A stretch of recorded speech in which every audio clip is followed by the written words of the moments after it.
Commercial real estate. Is it the new low-hanging fruit? Stay tuned. We're going to tell you more why you should buy commercial real estate.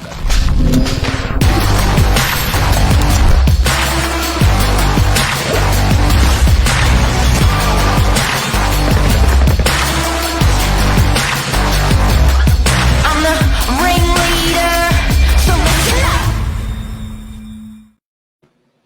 It's a love story, baby, just say yes. We're as passionate as the Swifties on this topic. That's why I've got this Wow. cap on. Can you read it? Cash. Cash cow. Cash cow. Perfect for this episode. Really For this episode. It really is. So, I guess we're just going to give people the numbers this morning, the truth. They don't know. And you know what? It's a lot of people I think have this appetite for a different asset class of property, but they're just not familiar with it. They haven't gone there before, and they're like, you know what? I'm not sure if I buy a 1-bedroom unit or a 2-bedroom unit, or what about commercial? Like they say to themselves, what about it? What about if I did it? What about if I had to go and bought like something, and they're attracted to commercial, but they just don't understand it. And I thought, because we are so exposed in our business to it, to commercial leasing, commercial renting, to storage facilities, to warehouses, to development sites, to all these different types of properties, it was like, let's have a talk about it, because just to give people that familiarity, at the very least, of investing in commercial and what it consists of. Yeah, I think, to be honest, before I had the exposure throughout the business to different class of assets, commercial to me just sounded like a shop space. It sounded, maybe a little bit, a little bit too far-fetched. It sounded like big money. Only big established landlords and investors would get into commercial. Often it sounded like you needed a bigger deposit, so it was harder to get involved and be a part of. Whereas residential, Which is true.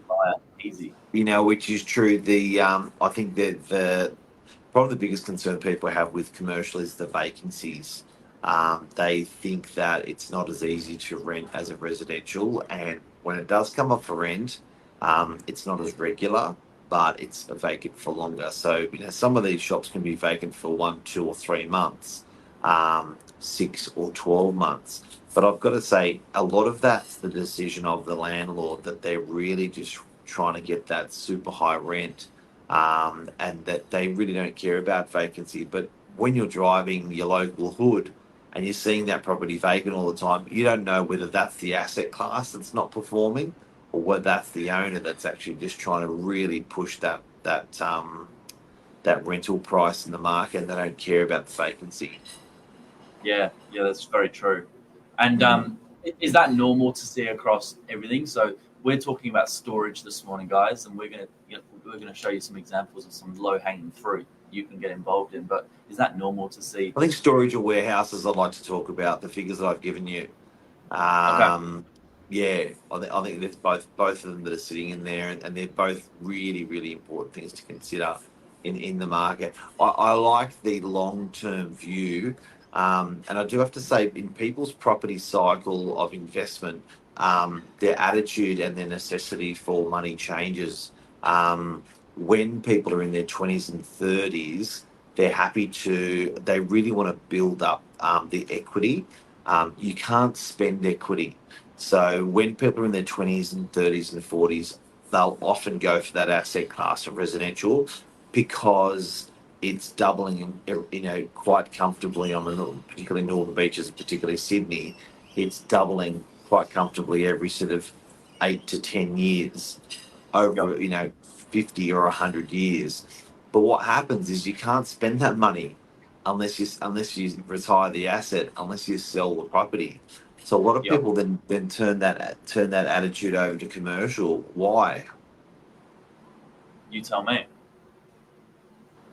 Because it's got more of a disposable income, i.e. the rent, i.e. the yield. So what starts to happen is, with residential, your rent coming in, you pay all your bills. You may be left with a 3%, 2%, 3% return on your money.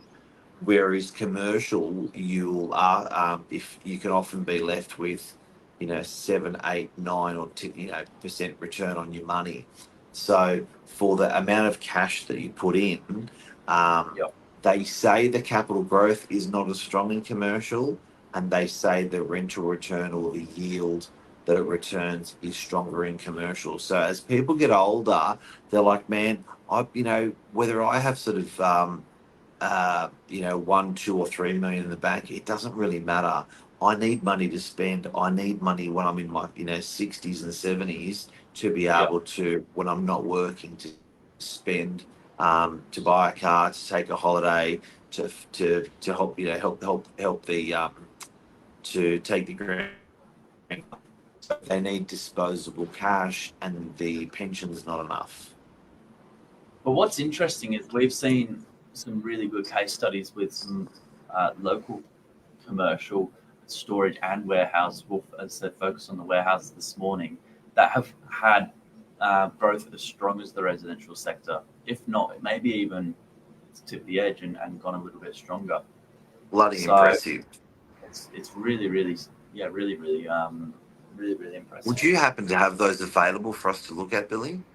The numbers, Oh. or you want the photos? Oh my God. Okay. Wow. So what's this? Explain what we're looking at.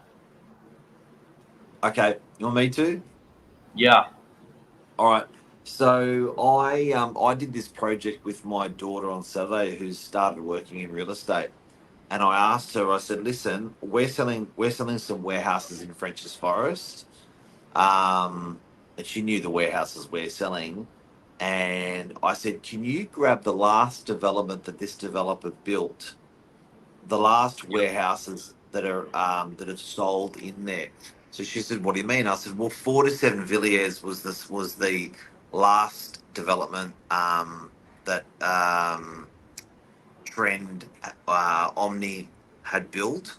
Can you show me who's sold in there since it was built? And can you show me how much value that they've earned in growth? Because traditionally people say you do not get as much of a growth on commercial because you're actually getting a really good rent on it. Yeah. And that's the breakdown.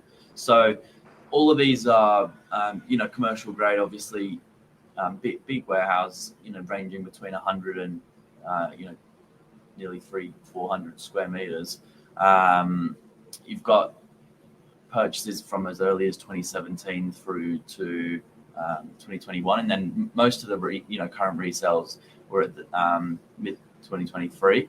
So at the top there, as strong as 73% capital growth over that 2019 to 2023 period is just unbelievable. Really, really impressive.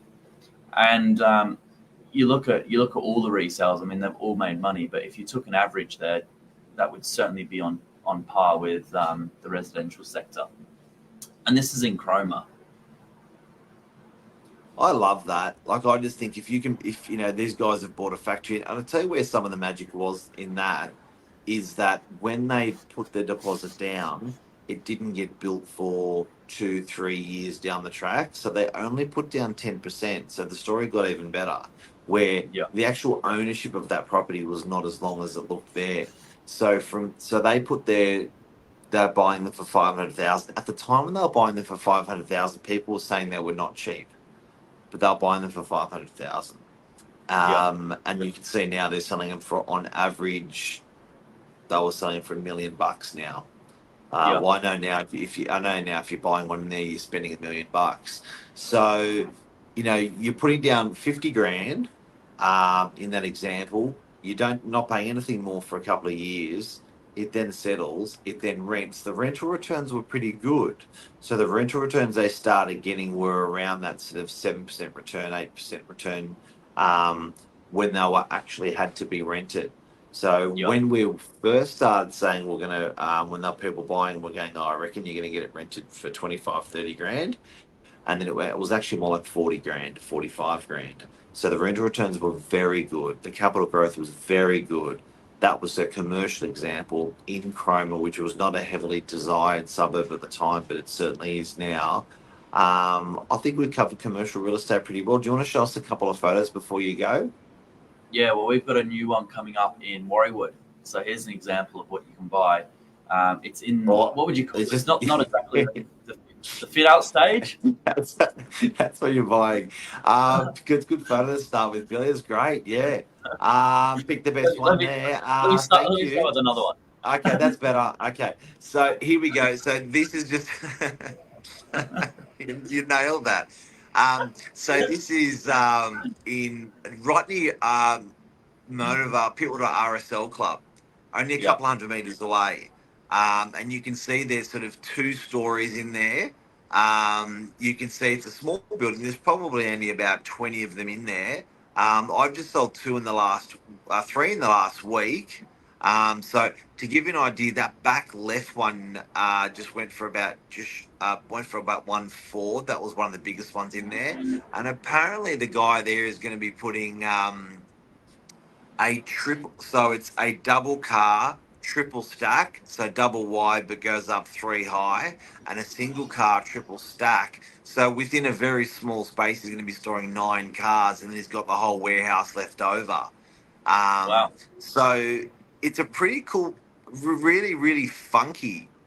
And what they did different with these ones to the last ones that were built in Chroma is they put those mezzanines or those offices above the car spaces rather than pushing them through the whole of the inside of the factory. So it gave you more room inside the factory, and they're high bay. So they're 5.4 high, enough to stack a car 3 high. Wow. That's a bit of an overlook. And this is in the fit out stage. So no, this is not what a finished product looks like, but it's nice for you to see actually. I guess Believe it or not, they're going to be finished in 6 weeks. Amazing. So they're concrete's down, still stairs up, mezzanines going in now. They're pretty spunky fit outs. Don't be alarmed. That's certainly not the finished product. Like something out of Chernobyl. Yeah. Nice to see. All right. Well, that's commercial development. I hope this helped people out there just looking at a different asset class and understanding it a little bit differently. Thanks, Mark. Have a good day, guys. Bye.